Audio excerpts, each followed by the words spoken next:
আল্লাহ রাব্বুল আলামিন আমাদেরকে হয়তো অনেককে অনার্স লাইফে, কাউকে ইন্টার লাইফে, কাউকে মাস্টার্সে পড়ে হেদায়েত দিয়েছেন। এই তো হয়তো কারো হেদায়েতের মাধ্যম হচ্ছে তাবলিগ জামাত, কারো হেদায়েতের মাধ্যম হচ্ছে অনলাইনে কোনো লেকচার, কারো হয়তো জীবনে কোনো ধাক্কা, হ্যাঁ, কারো হয়তো কি একাকিত্ব, কারো হয়তো বেকারত্ব। এক একজনের এক এক স্রোতে হেদায়েত কিন্তু এসেছে। অনেক আছে মাদকাসক্ত ছিল, হেদায়েত পেয়েছে, কিছু একটা হয়েছে জীবনে, আল্লাহকে চিনতে শিখেছে। কারো তো একটা স্বপ্ন দেখেও সে হেদায়েত পেয়েছে, একটা স্বপ্ন দেখেও সে হেদায়েত পেয়েছে। আমাদের এক ভাই বলছিলেন, আমি এক স্বপ্ন দেখেছিলাম যে স্বপ্নের মধ্যে আমি মনে হচ্ছে যে মরে যাচ্ছি। ওই দিন আমি ঘামা শুরু করলাম, সেদিন থেকে উঠে আমি ফজর নামাজ শুরু করেছি, আজকে থেকে নামাজ ছাড়ি না। এমন অনেক ভাই কিন্তু আছে, মানে আমি বুঝাতে পারছি এক এক মানুষকে আল্লাহ এক এক স্রোতে হেদায়েত দিয়েছেন। কাউকে একটা দার্সে বসে হেদায়েত দিয়েছেন, কেউ মিডিয়ার মাধ্যমে পেয়েছে, কেউ কোনো বই পড়ে পেয়েছে। এখন কথা হচ্ছে আমরা পেয়েছি কত বছর পরে, 25, 26, কারো বয়স 25, কারো 26, কারো 30, কারো 20, কারো আরো বেশি, কেউ তো হয়তো এখনো পান নাই, এমন অনেকে আছেন। তাহলে আমাদের জীবনের হায়াতি বা কত হতে পারে? সর্বোচ্চ 60 বা 70 বা 80 বা 100 বছর তো আশা আমরা কেউ করি না, ঠিক আছে? গড় আয়ু এই উম্মার 60 বছর থেকে 65 বছর। এখন তাহলে বাকি আছে কতটুকু? যদি ধরি 20 বছর 25 বছর, তাহলে এখনো যদি এই বাকি 20 বছর আমি দিনের জ্ঞান শেখার জন্য ওয়াকফ করতে না পারি, তাহলে আমার চেয়ে বোকা পৃথিবীতে দ্বিতীয় কোনো মানুষ নাই। এই চেতনা জাগ্রত করার জন্য এতগুলো কথা বলা, যে এখনো যদি আমরা ওই আগে যেভাবে 25 বছর 30 বছর কাটিয়ে এসেছি, সেম স্টাইলে যদি কাটাতে চান ওই তিনটা ধোকায় পড়ে, তাহলে ওয়াল্লাহি আমার আপনার মতো বোকা এবং আহাম্মক মানুষ পৃথিবীতে আর কেউ নাই। তাহলে বাকি সময়টুকু কাজে লাগাই ইনশাল্লাহ। আর কাজে লাগাবেন কিভাবে? এই হচ্ছে লাস্ট কথা, আজানের আগে লাস্ট কথা হচ্ছে এটা, কাজে লাগাবো কিভাবে। আর কাজে লাগানোর জন্য আপনার কাছে আমার ক্ষুদ্র জ্ঞানে কয়েকটা অপশন আছে। এক হচ্ছে আপনি কোনো একজন বরেণ্য আলেমকে ধরেন, আলেমকে ধরে তার দরবারে, তার দার্সে, তার মাদ্রাসায় পড়ে থেকে ইসলাম শিখেন, যেটা হয়তো সবার জন্য সম্ভব হবে না, তবে এটাই সবচাইতে মুনাসিব পদ্ধতি। কেন বললাম? কারণ সালাফগণ এইভাবেই দিন শিখেছেন। ওলামায়ে কেরাম এর দরবারে দার্সে পড়ে থাকতেন, তাদের মাদ্রাসায় পড়ে থাকতেন, তাদের খেদমত করতেন, তার সাথে চলাফেরা করতেন, যেভাবে হোক ইলম শিখতেন। ইলম মানে তো শুধু লিখার পড়া না, ইলম মানে অনেক কিছু। ইলম মানে আখলাক, ইলম মানে আমল, ইলম মানে তাসকিয়া, অনেক কিছু ইলমের অন্তর্ভুক্ত। ইলম শুধু কিন্তু সার্টিফিকেটের নাম নয়। ওই যে মুসা আলাইহিস সালামকে আল্লাহ পাক বললেন, না তোমার চেয়ে জ্ঞানী মানুষ আছে, তিনি তো নবী ছিলেন, রাসূল ছিলেন, সুবহানাল্লাহ। তো এটা হচ্ছে একটা উপায় বা সুরত, যে একজন বরেণ্য আলেমকে খুঁজে বের করে, তার সাথে মাশওয়ারা করে, তার সোহবতে থাকা, কন্টিনিউয়াসলি তার কাছে যাওয়া আসা করতে থাকা, এবং তিনি যে দিক নির্দেশনা দেন সেভাবে পড়াশোনা করা। এটা হয়তো সবার পক্ষে পসিবল নাও হতে পারে। দ্বিতীয় সুরত হচ্ছে যে এখন যে যেখানেই আছেন সেখান থেকে শিফট করে মাদ্রাসায় ভর্তি হয়ে যেতে হবে। মাদ্রাসায় ভর্তি হয়ে গিয়ে কোথা থেকে পড়া শুরু করবেন? যেহেতু আপনি এখনো তিলাওয়াতও জানেন না, তাহলে তিলাওয়াত থেকে। যেহেতু আপনি এখনো হয়তো কেউ তিলাওয়াত জানেন, কোনো হিফজ করা হয়নি, কিছুটা হিফজ করতে হয়, অথবা হিফজ করেছেন কিছু, এখন আপনি নাহু সরফ থেকে শুরু করবেন, আরবি ভাষা থেকে শুরু করবেন, আস্তে আস্তে বড় ক্লাসে যাবেন। এখন আপনারাই জানেন ভালো করে যে আপনারা কোন পর্যায়ে আছেন। দেখা যাবে বেশিরভাগই কোরআন তেলাওয়াতও এখন বিশুদ্ধ করে করতে পারছে না, বেশিরভাগই আরবি ভাষাও জানছে না। তাহলে এখন কি আপনাদের এই বয়সে মাদ্রাসায় শিফট করা পসিবল কিনা? বেশিরভাগের ক্ষেত্রে কি পসিবল? দেখা যাবে হয়তো 5%, 10% পারবেন, বাকিরা কিন্তু পারবেন না। তাহলে তাদের কি সুরত? তাদের জন্য আরও সুরত হচ্ছে, এটা খুব একটা ইফেক্টিভ না, তারপরেও এটা একটা মন্দের ভালো অপশন। সেটা হচ্ছে অনলাইনে অনেক কোর্সেস আছে বিভিন্ন প্রতিষ্ঠানে, সেখানে হয়তো 3 মাস 4 মাস 6 মাস করে বিভিন্ন কোর্স করতে করতে কিছুটা জ্ঞান শেখা, তাও সেটা একা একা না, ওই ওস্তাদদের সোহবতে থাকতে হবে, পরামর্শ করে থাকতে হবে, ঠিক আছে? অনলাইনের একটা সেকশন হতে পারে, এই সেকশনে আমরা ইলম শিখতে পারি ইনশাআল্লাহ। এটা একটা সেকশন হতে পারে, এটা নিয়ে আমি পরে কথা বলছি ইনশাআল্লাহ। মাগরিবের পরে প্রশ্নোত্তর পর্বে কিছু কথা হবে ইনশাআল্লাহ এটা নিয়ে।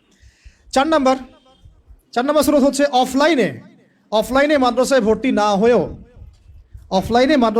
না হয়েও ওলামায়ে কেরামের সোহবতে, তাদের তত্ত্বাবধানে এইরকম 6 মাস 3 মাস 1 বছর 2 বছর এরকম কিছু কোর্সের মধ্য দিয়ে শরিয়া গ্র্যাজুয়েশনের দিকে যাওয়া, শরিয়া গ্র্যাজুয়েশন কোর্সের মধ্য দিয়ে, অথবা ইসলামিক ডিপ্লোমার কোর্সের মধ্য দিয়ে, বা সাবজেক্ট ওয়াইজ বিভিন্ন কোর্সের মধ্য দিয়ে আপনি একটু একটু করে জ্ঞান শিখতে পারবেন। এটা একটা সুরত হতে পারে। আরেকটা হতে পারে যে তাবলিগের সময় দিয়ে, বেশি সময় দিয়ে ওলামায়ে কেরামদের সোহবত এখানে পাবেন, ওইখানে আবার কোরআন তেলাওয়াত থেকে শুরু করে আস্তে আস্তে একটু একটু করে আগানো। তো মূল পড়াশোনা কিন্তু এই 4-5টা মাধ্যমের মধ্যে ওই দুইটাই। একটা হলো আপনার মাদ্রাসা শিফট হয়ে ভর্তি হয়ে পুরো ক্লাসিক্যাল সিলেবাসে পড়াশোনা করা, যেটা বেশিরভাগের ক্ষেত্রে পসিবল হয় না। আরেকটা হলো ওলামায়ে কেরামদের কোনো একজন, অন্তত একজনকে ধরে রেখে, তার সাথে নিসবত রেখে যাওয়া আসা করতে করতে তার কাছে জ্ঞান শিখতে থাকা। এছাড়া কিন্তু জেনারেল শিক্ষিত এই ভাইদের জ্ঞান শেখার খুব একটা রাস্তা আমার জানা মতে আমার চোখে পড়ে না। বাকি যেটা আপনাদের সামনে পড়ে সেটা হলো আহলুল ফেসবুক ওয়াল জামাআহ, যেটার মধ্য দিয়ে আপনারা জ্ঞান শিখবেন না, বরং জাহালাত শিখবেন। অল্প কিছু জ্ঞান শিখতে পারেন, অমুক একটা লেকচার দিচ্ছে, ভাই আপনার একটা লেকচার শুনলাম, এই কথা বলছেন, ওই কথা বলছেন, এইগুলো জাস্ট বিচ্ছিন্ন একটা কাটিং পিস আর কি। আমরা এই যে আজকে যে লেকচারটা হলো, এই লেকচারটা হয়তো পুরোটা অনলাইনে আপনি কখনো পাবেনও না, এমন হতে পারে। হয়তো এখান থেকে কেউ একজন অল্প কিছু অংশ দিয়ে দিচ্ছে, ওই অংশটুকু নিয়ে মানুষ ভাইরাল করে রেখে দিল। অথচ এখানে যে আরো অনেক আলোচনা হয়েছে, এটা কিন্তু আর কেউ বুঝতে পারলো না, জানতেও পারলো না। একইভাবে যারা এই ফেসবুকিং করে আর ইউটিউবিং করে, তাদের বেশিরভাগ কিন্তু দিনের জ্ঞানে পাণ্ডিত্য অর্জন করে নাই। তাই তাদের ম্যাক্সিমামই জানে না কোন অংশটুকু প্রচার করতে হবে আর কোনটা প্রচার করতে হবে না। এই কারণে তারা এমন এমন অংশ প্রচার করে যেটার প্রচার করলে ওদের কাছে মনে হয় ভিউজ বেশি হবে। ওই ভিউজের ধান্দায় গিয়ে তারা সমাজে ফিতনা ছড়ায় দেয়। আর একটা বিতর্কিত বক্তব্য কারো চলে গেলে আমাদের তো একটা দায়িত্ব আছে, বিতর্কিত বক্তব্য আসলে আমাকে আবার কাউন্টার দেওয়াই লাগবে। তখন বিভিন্ন আলেম আবার বসে বসে ওয়াজ মাহফিলে কাউন্টার দেওয়া শুরু করবে। আবার ওই কাউন্টার পিসগুলোকে নিয়ে তারা আবার রিল তৈরি করবে, ক্লিপ তৈরি করবে, করে আবার কাউন্টার ভিডিও দিবে। এই চলতে থাকবে, মূল আলোচনা থেকে জাতি বঞ্চিত হয়ে গেল। তো এই জগৎটাতে আপনি ইলম পাবেন না, বরং বেশিরভাগই জাহালাত পাবেন। তার প্রিয় ভাইরা এবং বোনদেরকেও বলছি একই সাথে, বোনদের কথা বলতে ভুলে গেছি, আমার মনে ছিল না যে এখানে কিছু বোন আছে। এখন এটা হলো আপনাদের সুরত, আপনাদের কাছে তাও কিছু সাহসিকতা আছে যে ঠিক আছে আমি জব ছেড়ে দিলাম বা আমি আমার পড়াশোনা ছেড়ে দিলাম, দিয়ে আমি মাদ্রাসায় ভর্তি হয়ে গেলাম। এই সাহস তো করে অনেক দিনই ভাই, করে না? করছে। অনেকে বলছে ঠিক আছে আমি অফলাইনে শিখবো, ওস্তাদের কাছে শিখবো, 6 মাস 6 মাস 1 বছর 2 বছর যা লাগে লাগুক আমি শিখবো। এরকম সাহস কিন্তু অনেক দিনই ভাই দেখান। অনেকে আপনার অ্যাভেলেবল আলেমকে পান, তাদের সোহবতে যেতে পারেন, তাদের সাথে কথা বলতে পারেন, বাট বোনরা কি করবে? তাদের তো সাপ্তাহিক তালিম ছাড়া আর কিছুই করার থাকে না। এমনকি বিয়ে হয়ে গেলে তো সংসারে চলে যায়, তখন তো মানে সন্তান প্রতিপালন করতে তাদেরকে সব কিছু ব্যয় করতে হয়, তারা কিন্তু তখন ইলম শেখার সুযোগটা পান না। আর এই বোনরা যখন ইউনিভার্সিটিতে পড়েন, সেখানে মেসে থাকেন, তাই না? ওখানে দেখা যায় বাসার থেকে টাকা পাঠায় বা প্রাইভেট পড়ে টিউশনি করে তারা ইউনিভার্সিটিতে পড়াশোনা করেন। এবং অনেক দিনই বোন সেখানে হ্যারাসমেন্টের শিকার হন, পর্দার খেলাফ কাজ করতে হয়, টিচারদের দ্বারা হ্যারাসমেন্ট হন, বন্ধুর দ্বারা হ্যারাসমেন্টের শিকার হন, কোনো সময় ধর্ষণের ঘটনাও ঘটে। আর কখনো ধর্ষণ না হলেও ফ্রি মিক্সিংয়ের কারণে অনেকেই জানায় লিপ্ত হয়ে যেতে পারে, তাই না? এটা কি পার্সেন্টেজ কম না বেশি? এটাও কিন্তু খুব মানে মহামারীর মতোই ছড়াইছে বিষয়টা। এর প্রমাণ আমরা সবাই জানি, আমরা বাইরে হয়তো বলছি না, কিন্তু আমরা জানি ভিতর থেকে এটা হয়। তো এখন এই বোনদের দিন শেখার ফিকিরটা কি? তারা কিভাবে দিন শিখবে বলেন? আপনারা বলেন, আমরা কি করবো এই বোনদের জন্য? কি করতে পারি আমরা তাদের জন্য? এখন যদি মহিলা মাদ্রাসা তৈরি করতে থাকি, তাহলে এই বোনদের কি পক্ষে কি পসিবল যে তাদের এই সব কিছু ছেড়ে দিয়ে আবার নতুন করে মিজান জামাতে ভর্তি হওয়া, বা এসো আরবি শিখি বইটা নিয়ে ভর্তি হয়ে পড়াশোনা শেখা, আরও 10 বছর পড়াশোনা করা, তাদের পক্ষে কি পসিবল?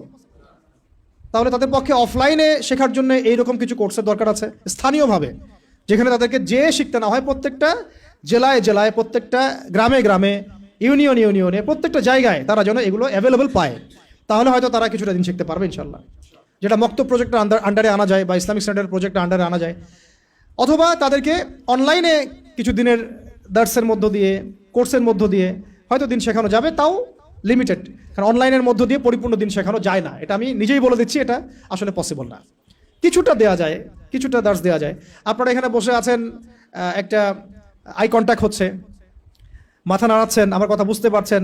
অনলাইনে আমি জাস্ট কানের মধ্যে একটা ইয়ারফোন লাগাইলাম, আর আমি দেখছি এখানে কতজন জয়েন করেছে, আমি আমার বক্তব্য দিয়ে গেলাম, কাউকে পড়া ধরলাম, দিল, যে পড়া করলো, কে করলো না, আমি তদারকি করতে পারলাম না। এখানে যদি আমার বাচ্চা থাকে 100টা, আমি কিন্তু একজন করে টিচার দিয়ে আমি পড়াতে পারতাম। তো অনলাইনে পরিপূর্ণ আসলে সেই ইলমের যে নূরটা, সে যে তাসিরটা, এইটা আসে না আর কি। তো ওইটাও একটা মন্দের ভালো অপশন। তাহলে দেখেন আমরা কত বড় বিপদে আছি। বিপদটা কি গেস করতে পারছেন? আমরা কত বড় বিপদে আছি। ইলম শেখার ইচ্ছা থাকলেও অনেক সময় উপায় আমাদের সামনে থাকছে না। সবচেয়ে বড় আমাদের মানে ভয়ঙ্কর বিপদটা কি? অনেকের ইলম শেখার ইচ্ছা আছে, কিন্তু আপনি উপায় বের করতে পারছেন না। তাহলে এই 4টা 5টা 6টা উপায়ের বাইরে যদি কোনো উপায় থাকে, তাহলে আপনারা আমাকে জানাবেন।